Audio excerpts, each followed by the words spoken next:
Shri Gurubhyo Namaha.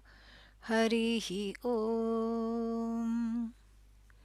Yogasthah kuru karmani sangam tyaktva dhananjaya siddha siddhyo samau bhutva samatvam yoga uchyate buddhi yukto jahatiha ubhe sukrita dushkrite tasmad yogaya yujyasva yogah karmasu kaushalam tam vidyat dukha samyoga viyogam yoga samgitam sanishchayena yoktavyaha yogo nirvinna chetasa.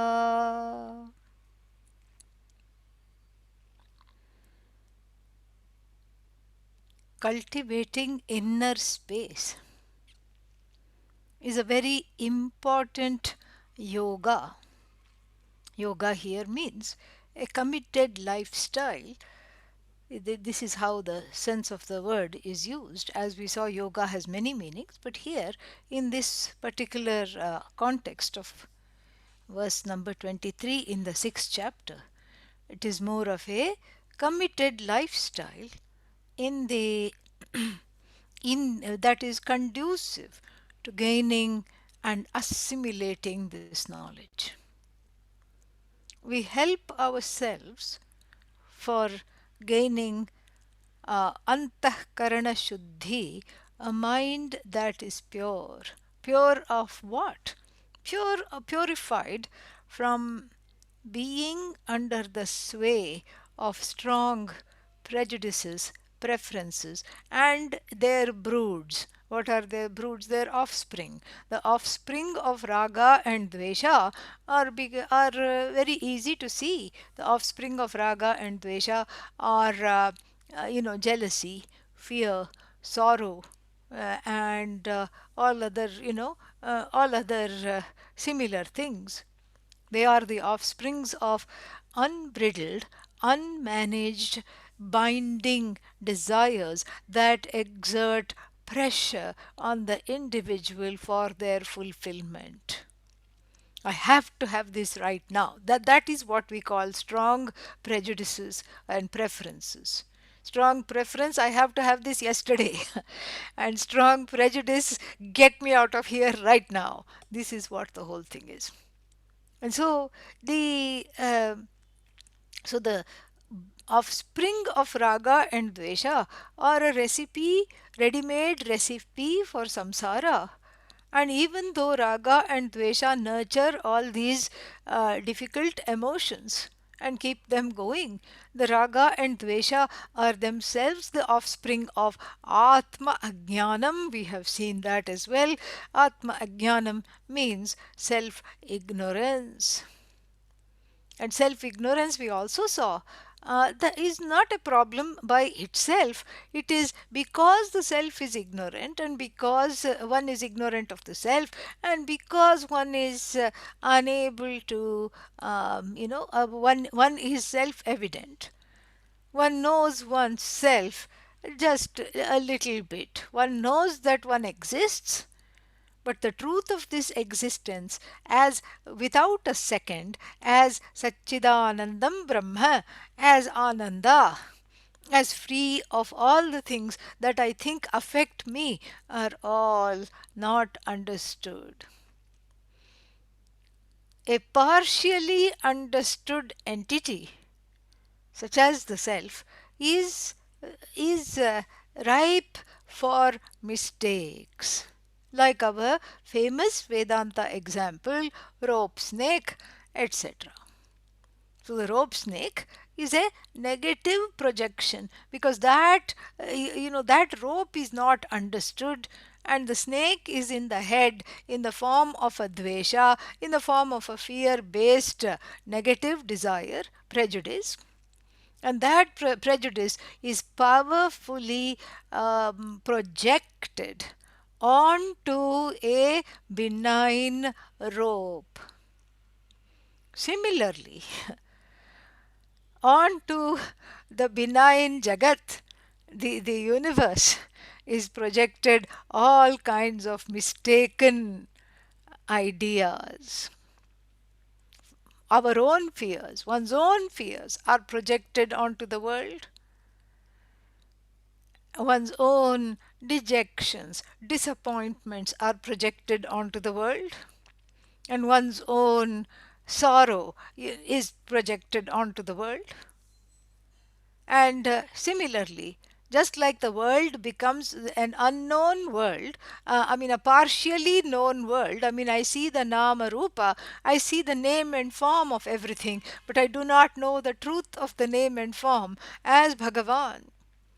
Because Bhagavan is not visible, being the truth of oneself cannot be objectified and is not available for sight, sound, etc. So I can only see that, I can objectify with my sense organs, with inference, and with the few means of knowledge that I have at hand. So I can infer something, I can see something, I can hear something, and I take that to be the reality. And onto these names and forms, I project a lot of wrong ideas.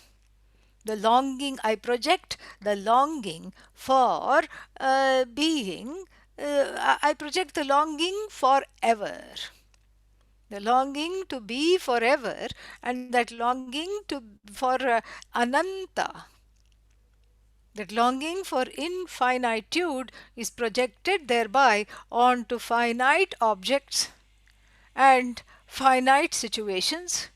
Everything in the Jagat is finite, but it is held up by the infinite, Satyam.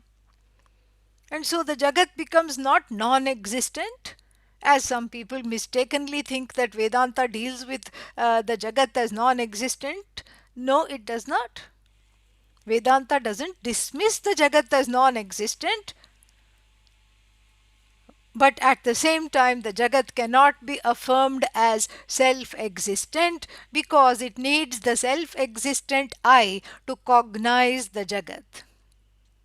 Leading us to, within, leading us comfortably within Buddhist territory, that famous kovan. What is that? If a redwood tree falls in the forest, will it make a sound? And then there will be two kinds of arguments for that. And one set of people will argue, the scientists will argue, of course it will make a sound. And nobody is there, so what? Because it follows the laws of physics. So the volume, the mass, and falling from such a height, of course it will make a crashing sound. And the Vedantin taps the scientist on the shoulder. A slight tap. What? Well, is a sound, is it sound to say that the sound is a sound without a pair of ears cognizing the sound? Is your argument sound? Is it correct to say this? Can you say the sound is a sound when there will be without a pair of ears? What are you talking about? And the physicist has to become soundless at this point because there's nothing more to say, because Vedanta and physics are nothing to do with one another. That's why, all these arguments, Veda is scientific, Vedanta is scientific, we have nothing to do with that. Science is based on inference. You cannot infer the I because it is not, we are talking about the nature of the inferer. Inferer cannot be inferred. Seer cannot be seen. Hearer cannot be heard. And thankfully need not be seen or heard because it is self-evident. I have to cognize the silence. I have to cognize the sound. And what does that make me? And then there is all other arguments. Atma is silent. If Atma is silent, then who is upholding the world of sounds? Please tell me. This is again a very unsound argument. So if Atma is neither sound nor silence. It simply is. It lends its light to cognize the sound. without becoming the sound. And it lends its presence, because of which the silence is witnessed, sound is witnessed.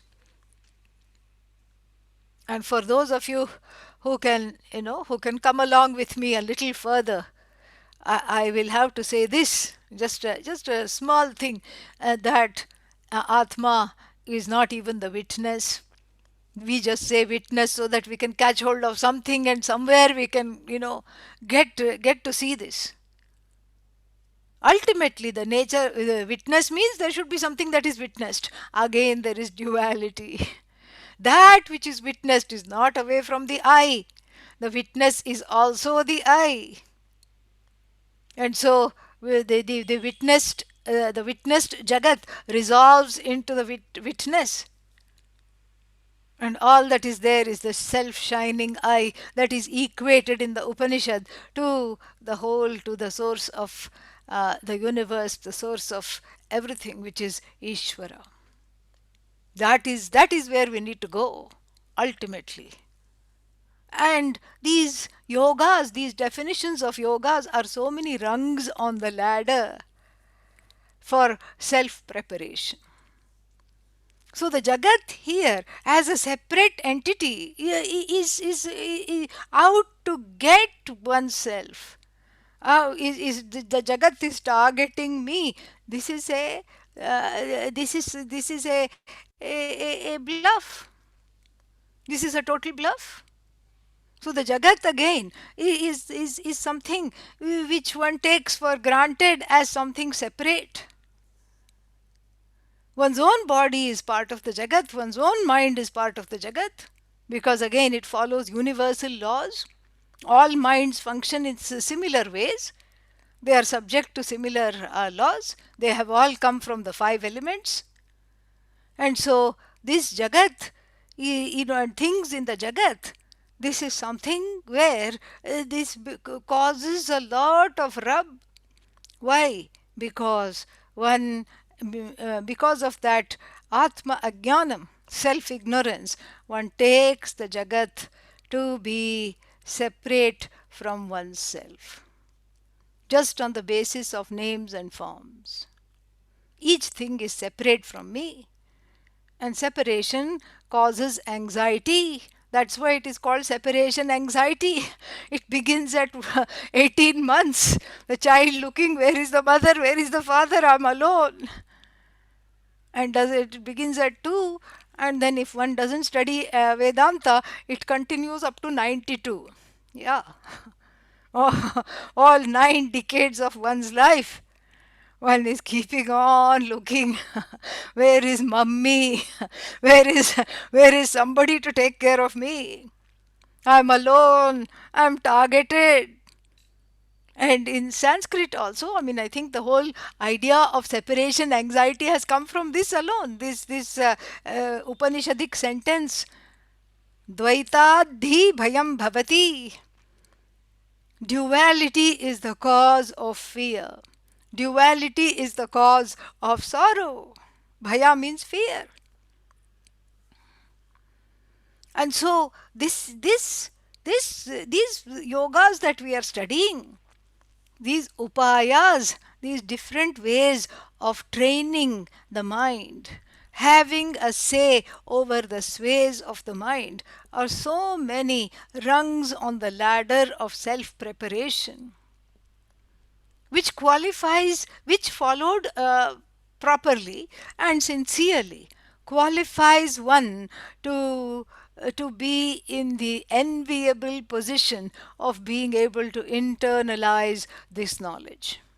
When it comes, when one can, with the grace of God and Guru, expose oneself to the teaching in a committed manner, when one is ready to do that, then the knowledge blesses beyond belief.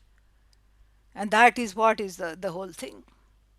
But how to have a say over the sway of the mind that is mired in raga and dvesha, the mind that is totally obsessed with the small stuff, It wants to do this, it wants to do that, it wants to hold on to things, it wants to, how do we do that? This is exactly Arjuna's question. He complains in the 6th chapter. Chanchalam hi manah Krishna pramathi balavad dhridam tasyaham nigraham manye vayoriva sudushkaram. And he says to Lord Krishna, oh, he complains. He says, you are asking me to have a say over the sway of mind, over the sway of my mind. And you are asking me to meditate, and you are asking me to calm down the raga dveshas. You are asking me to just go, not listen to the sway of the preferences and prejudices that are taking a hold of the mind. You have given me an impossible task. Oh Lord, oh Krishna, you have given me a terribly impossible task. Why? Because the nature of the mind is chala. Chala means moving. The mind is moving naturally. That is its job. Otherwise, if the mind were supposed to be static by nature, then we will have a huge problem on our hands. Think about it. So you go out and you see a pot with a flower growing in it. Okay, so the mind sees the image of the flower pot, and then the mind is still, so it is fixated on the flower pot. And after that you see a ball, on the beach, and then the ball goes on top of the flower pot, I suppose, and then you chance to see a picture of a photo of an elephant, and then on top of the ball the elephant is balanced, and so like this the whole mind, think of all the things you see, all the things, all the sounds. This is just sight, okay? All the sounds that you hear will be stuck on top of one another. You will not be able to get rid of it at all. But that's not how it is. Like if I move my hand like this, you see a smooth motion, despite Zoom, which which does funny things sometimes. You see a smooth motion. This is what we mean by the mind is chala. It is vritti based. It is based on various impressions, and the impressions are not lasting on the mind. It sees, and then and that goes away, and then something else comes to view, and then it's all a very utilitarian way of going about life. It is Ishvara Srishti, Ishvara's gift. That thank God the mind is moving all the time. And you see, that's why you are able to see the movement of the hand smoothly. That's why it's not stuck like this. You saw the hand at T1, time 1, and then time 1.2, time 1.3. It's not all stuck. You see a smooth movement. And Arjuna knows this. Arjuna says, complains, Chanchalam hi manah Krishna. It is so restless, the mind. Because of the fact that it is moving all the time, it is just taking me everywhere. And then not only that, it is pramathi. It keeps making mistakes, like taking a dog for a walk, especially a puppy. You take the puppy for a walk, and it is anybody's guess whether you are taking the dog for the walk or the dog is taking you for a walk. Because think about it, when you see on the road who is going ahead, the person, the owner, or the dog. Usually the dog is running ahead. So the dog is taking the owner for a walk. So the mind is taking you for a walk, for a ride actually. And so it is pramathi, it keeps making the mistake. And you say to the dog, heel, and 2 minutes it will heel, and then again it will go off somewhere because it smelled a rabbit somewhere in the bushes. So it takes off. It smelled another dog. It takes off in another direction. And so too the mind. When it sees certain objects, sees means hears everything, all the sense organ functions. When it senses some kind of an object of delight, it just runs after it like an untrained dog. Pramathi, balavat, it is very forceful. Look at how it is tugging on the chain. My hands are tired holding on to this mind dog Krishna. Balavat, dhridam, it has a mind of its own. In fact, Arjuna, in essence, says, "Oh Lord Krishna, the only thing I can say about the mind is never mind." That's all I can say. I can't seem to have a say over this. Tasya nigraham, managing this mind. Aham manye, I think. Managing this mind is like catching some air and carrying it home in the palm of the hands. In fact, if you ask me to bring some air, I can do that. But don't ask me to manage my mind. I don't know how to do that. And Lord Krishna agrees. Yes, the mind is chanchala. Yes, the mind is restless. That's not the point. The point is abhyasena tu kaunteya vairagyena cha grihyate. But you can bring it to heal. You be the master of the mind. You be the mastermind of the mind. Because the mind is a storehouse of raga, dvesha, and also the unconscious, the inner children we have been talking about. You have to mind the mind, and it will come under management, provided you train yourself to be the manager. That's what you have to do. And for that, he gives two upayas, which are again part of this yoga that we have been studying. Two upayas, two remedies. And the first one, he says, abhyasa. Literally, abhyasa means repetition. And then, you know, repetition. Here it means repeated practice. Abhyasa. Abhyasena, through abhyasa. Grihyate is caught, the mind is trained. One upaya. Second one, vairagya. Vairagyena cha grihyate. Grihyate is grasped. The mind comes under your spell rather than you coming under the spell of the mind. Through these two remedies, through these two practices, one is the repeated practice of what we shall see, and the second is vairagya, dispassion.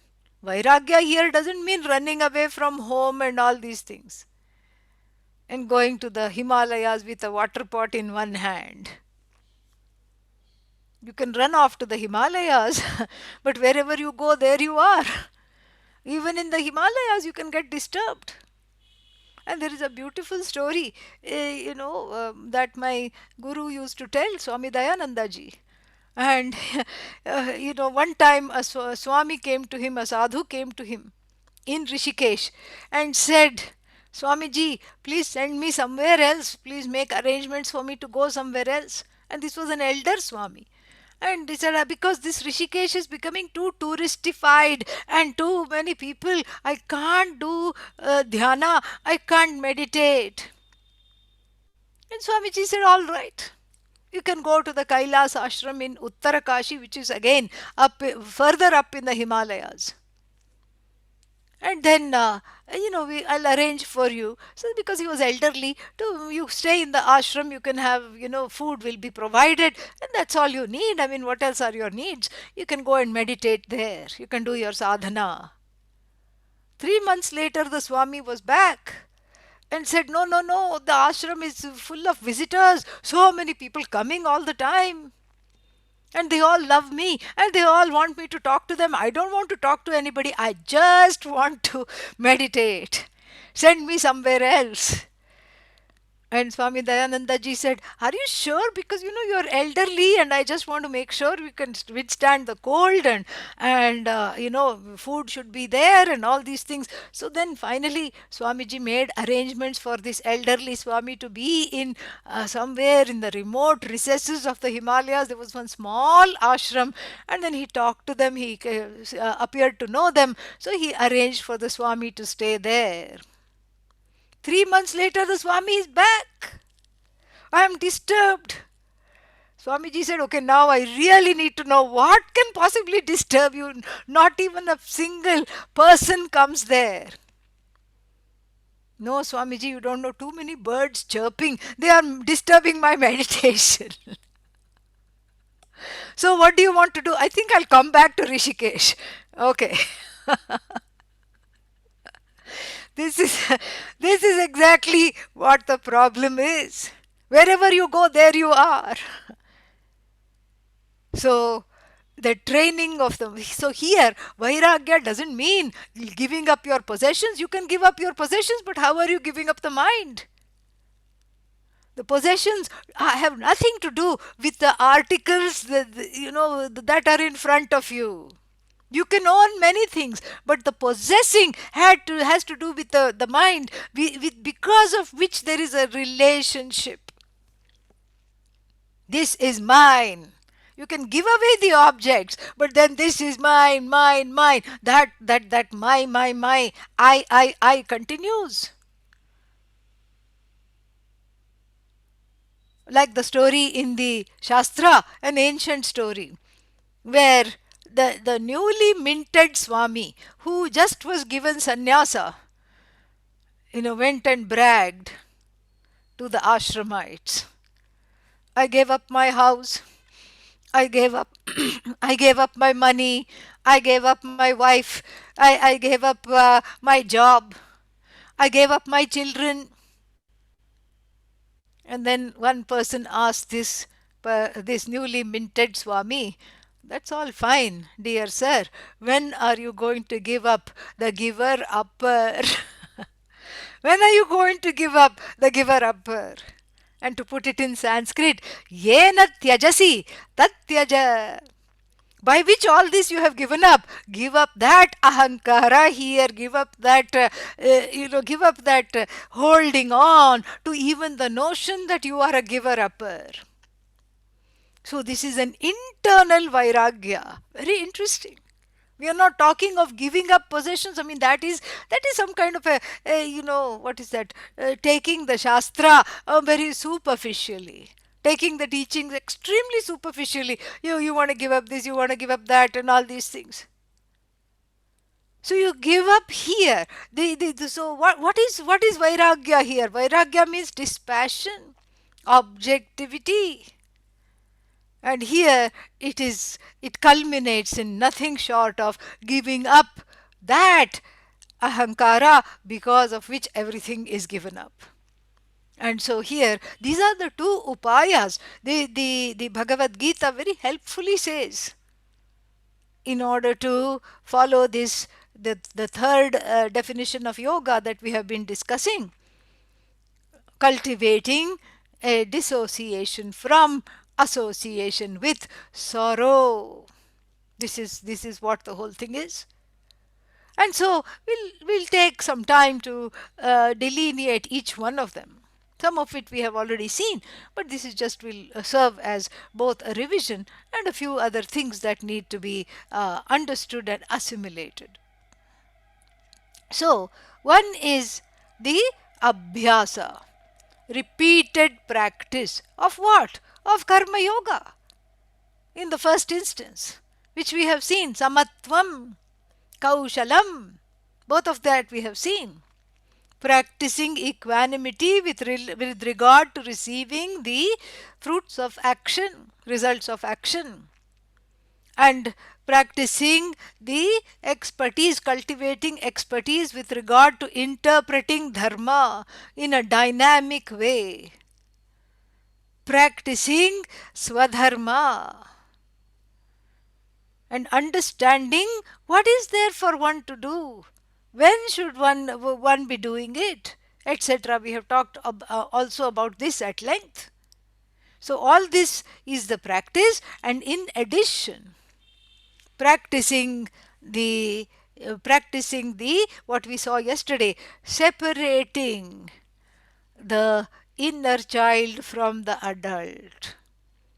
This is what is abhyasa, and having a say over the sway of the mind. In fact, there are two kinds of sadhanas. One is called bahiranga sadhana, an outer sadhana. Generally, the sadhanas are divided into two. Outer sadhana, karma yoga, because it is done in connection to one's actions in the world. How to act, when not to act, when to keep quiet, when to talk. All these things constitute, and the attitude with which I act, all these constitute bahiranga sadhana, because they are dependent on action, outer action. Puja, bahiranga sadhana. Homa, bahiranga sadhana. All this. But then, so the bahiranga sadhana gives a prasada, gives a gift of what is called chitta shuddhi, antahkarana shuddhi, an inner purification where one consciously gives up raga dveshas, being the tyrants of one's life, and telling one what to do. This is bahiranga sadhana. Then, in addition, the Shastra also recommends antaranga sadhana for preparing for self knowledge. Both of these are preparations to do shravanam, to listen to the teachings. And so, what is antaranga sadhana? Antaranga sadhana is inward preparation, and generally we put meditation in there. We put all kinds of meditations, visualizations, affirmations, etc. All kinds of meditative practices come under antaranga sadhana. And what is the present of antaranga sadhana? What is the gift that comes? What is the phala of antaranga sadhana? Chitta naishchalyam. Very, very important. Naishchalyam, nishchalasya bhavaha, naishchalyam. So nischala means the allowing, having the power, cultivating the muscles to make the mind stay in place with whatever it is that you want it to do, to make the mind have concentration, focus, that dharana, and that ability to just be with whatever you want the mind to do. So the idea is that if you practice this during what is called closed eye meditation for half an hour, 1 hour, 2 hours, how much ever time you do, the point is then that practice, that abhyasa, can lead you to do that all the time, even in the quote unquote non-meditative state. This is very beautiful. So one is in open eye meditation all the time. This is the present, the prasada, the gift of antaranga sadhana.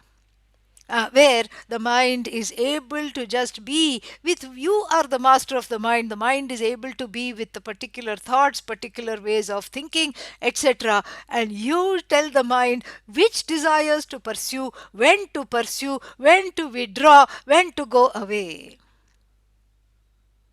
You are in the driver's seat, not the mind, not the senses, not anything else.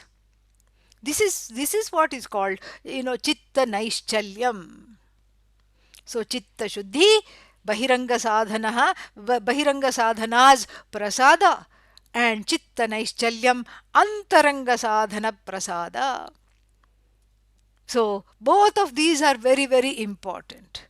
First, the sway of the raga dveshas are dropped by consciously making my actions prayerful. That is what is the key here, because Ishvara is brought in front and center, whether it is Bahiranga sadhana or Antaranga sadhana. In fact, even the definition of the Shastric definition of meditation also brings in Ishvara. Saguna Brahma Vishaye Manasa Vyaparaha. Manasa Vyaparaha, mental activity.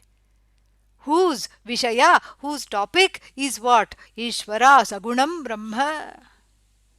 Sagunam Brahma means Brahman with the attributes of being the creator of the universe, resolver of the universe, sustainer of the universe, etc. Bhagavan. So Bhagavan is there in Antaranga sadhana, it's directed towards Bhagavan. Bahiranga sadhana, karma yoga cannot happen without Bhagavan.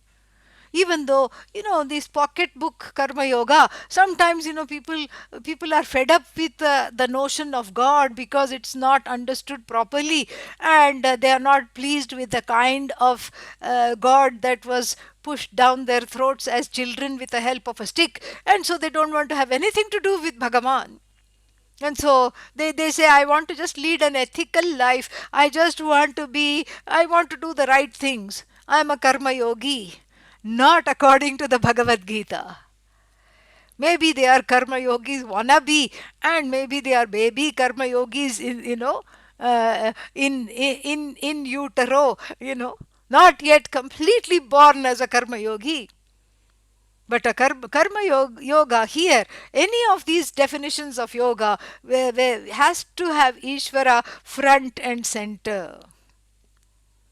So Bahiranga sadhana in the form of samatvam and yoga karmasu kaushalam, kaushalam and samatvam equanimity, kaushalam the sticking to dharma no matter what. Brings in sacrifice, brings in emotional growth, and brings in, and of course one brings in Ishvara.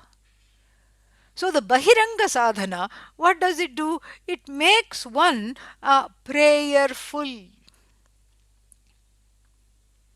So from being a person who occasionally prays, where prayer is an action and I as an agent of action is always there right up front, and I am offering the prayer, from there I grow into into seeing prayer not as a discrete action along with, I'm eating, I'm drinking, I'm going out, I'm having coffee with a friend, I'm sleeping, I'm dreaming, I'm doing the dishes, I'm cooking, I'm going to work, and then I'm praying for 5 minutes before going to work. You see how prayer is on a par with all these other actions. So I grow from that. I mean, that's a good place to be, nothing wrong. But there is more to grow. There is a different vantage point. And what is this vantage point? The vantage point is to see oneself as not a person who prays, but as a prayerful person. Very big difference. Because a prayerful person is is one for whom all actions are prayer, not any particular separate action. Why? Pashyan, Shrinvan, Swapan, Shwasan, Pralapan, Visrajan, Grindhan, Unmisham, Nimisham, Iti. Indriyani indriyarthebhyah. So this is, this is again a very beautiful teaching. Eating, drinking, everything. I know that these are all actions that are happening, and I offer them up as prayer. I am not the doer. Bhagavan is the doer. I accept the results of action with grace, equanimity. This is the practice, this is the abhyasa. So the Bahiranga sadhana makes one grow emotionally and spiritually from being a person who occasionally prays because there is a prayer zone. And then the rest of the time, what are you? Zoned out. Yeah, this is what happens. So from a person who occasionally prays, I become a prayerful person thanks to this outer sadhana called karma yoga.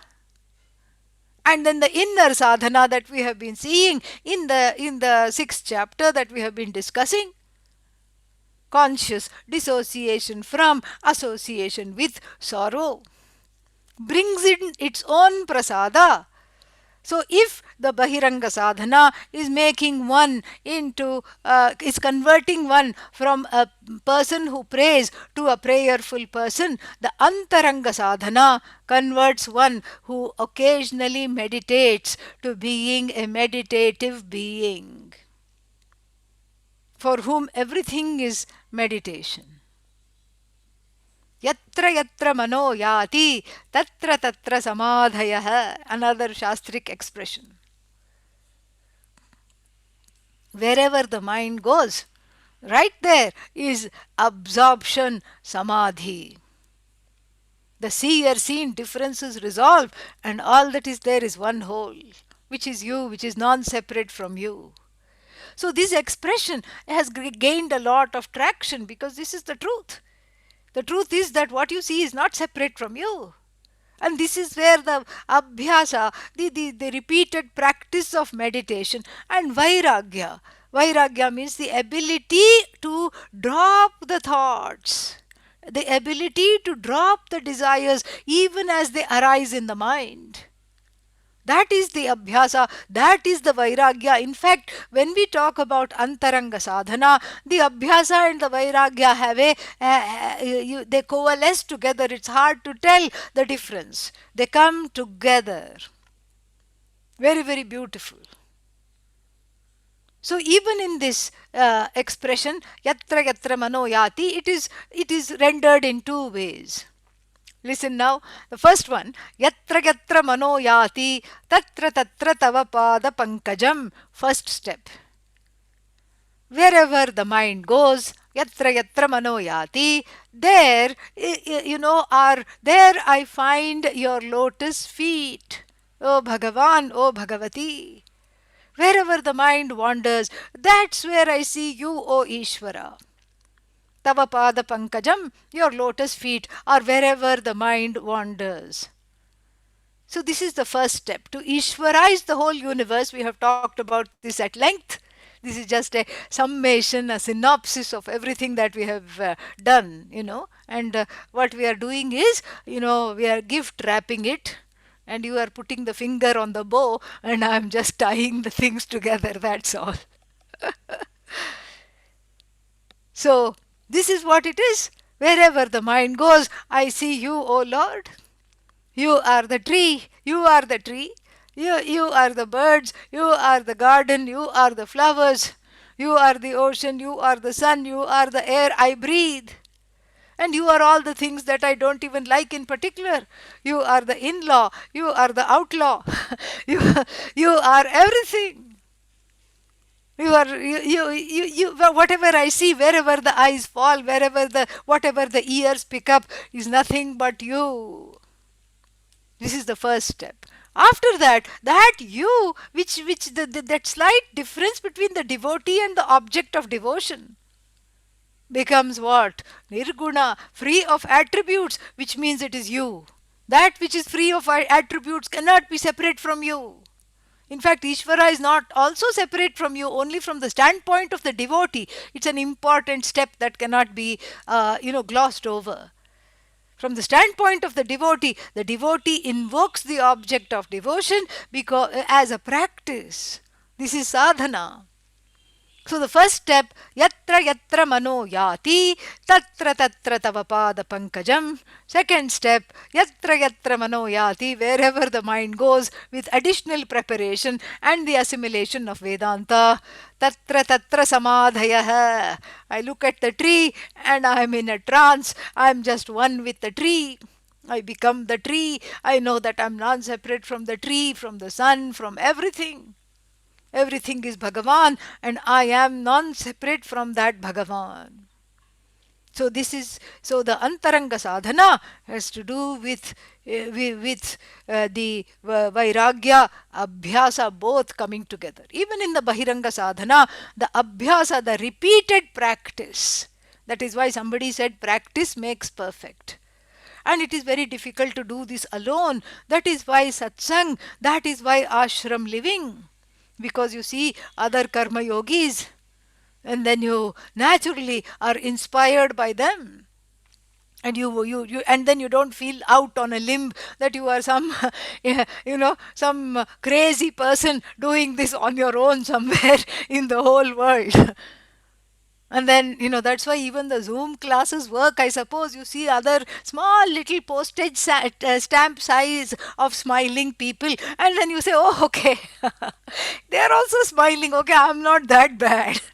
Even though you may be sitting in some corner in your room, even virtually, there is some kind of a satsang happening. So, this is very important. That togetherness is important. Like redwood trees, we grow in groves. The redwood tree is so tall, 350 meters. If you look at the height of it, then you need a chiropractor because your neck starts to pain. It's so tall. And one would think it would have deep roots. But no, it has very shallow roots. And how does it manage to stand upright? It stands upright by the roots going this way and holding on to other roots of other trees. And likewise, we all grow together.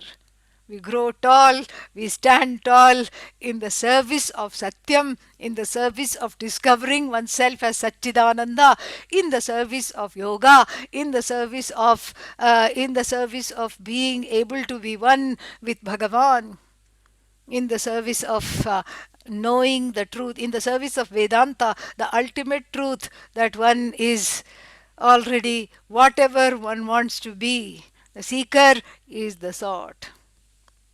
And what one is seeking is the infinite. So the infinite is what one is seeking. And so that means what? I am the seeker of the infinite. This is a wonderful place to be. This is a safe place to be. That means the quest is finite. Because the infinite being yourself, is being revealed as yourself, and all the steps are in place to find out how to do this, how to understand this. So, better to be the seeker of the infinite. And if you miss being the seeker of the infinite, you become an infinite seeker. Not a good news, not good news. Better to be the seeker of the infinite than an infinite seeker. Are you here? Are you there? Falling in love with every nama rupa. The emphasis is on falling here, yeah. Falling all the time and then getting disappointed, picking oneself up dejectedly, then falling again. Maybe this is the real thing. Maybe that is the real thing. And if the unreal is mistaken for the real always eludes. Because the loss of the infinite is an infinite loss. Infinite loss. And so, therefore, it's better to be safely the seeker of the infinite. And I will close with these words, and I hope that some of these talks were of some use to you. I thank everybody at the Shivananda Ashram for inviting me to these talks, to offer these talks, and I end with a prayer that may you all be blessed with self-knowledge, may you all be blessed with all the yogas that we have studied, and may all beings be happy, and may we be free of the pandemic. May no one in the world suffer. Om Purnamadav Purnamidam Purnat Purnamudachyate Purnasya Purnamadaya Purnamevavashishyate. Om Shanti Shanti Shanti. Harihi Om Shri Gurubhyo Namaha. Harihi Om. Thank you very much.